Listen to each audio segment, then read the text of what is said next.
The facts in the case are not unusual. They come from people who have not clearly been watching my program for the last 22 years because it seems that the two of you lived together without benefit of marriage for a long time. Mr. Williams, you came into some money as a result of a settlement from workman's compensation. You purchased a house. Yes, ma'am. And the house was purchased with all of your money. Correct. And the mortgage on the house is in your name. Correct. And you added Miss Emmerich's name to the deed, according to you. Miss Emmerich did not put in any money into the house. No, ma'am. She doesn't even allege that she put in any money into the house. So now the house legally belongs to the two of you. Correct. And in addition, you were a really nice guy, and you said, here is some money, according to you, to furnish the house. You gave her $30,000 and you put it in her account, and she went out and she bought all kinds of stuff for the house. Yes, ma'am. She says that you gave her the $30,000 and she went out to furnish the home to make it into a home.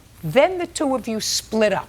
And now the home is a problem because if the home had been in your name, Mr. Williams. Yes, ma'am. Since you were the person who paid for it, since you were the person who has the mortgage for it, then there would be no problem. You would probably do the gentlemanly thing and say to Miss Emmerich, listen, we've been together for 9 years, but it's not working out. I'm going to give you time to find a place to live. So instead, the two of you resorted to filing orders of protection against each other. Yes, ma'am. Which was ridiculous because the first thing an order of protection is supposed to do is really protect people, and neither one of you was being threatened by the other. Correct. With the exception, no way, with the exception of the fact that you wanted the house.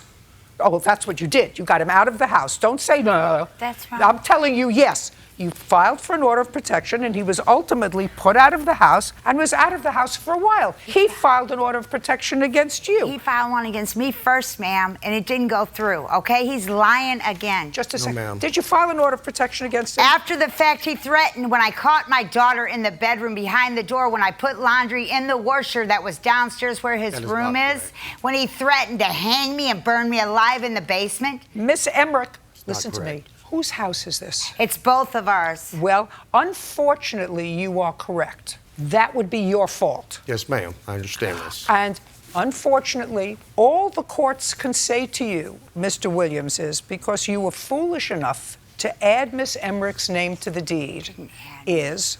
That was a commitment. We went shopping for the house together. I was supporting him for many years. He got that settlement after falling after 3 days on a job, okay, ma'am? Miss Emmerich, his settlement, his money.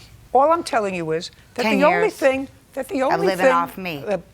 The only thing that I can tell you is that some judge, not me, because I don't have the right to do that in small claims court, is going to tell you that you're going to have to sell the house and then deal with the proceeds with each other, because in order for you to sell the house, you have to get her to sign off on the deed. Here's a quick deed right here. I'm not doing it. Just a second.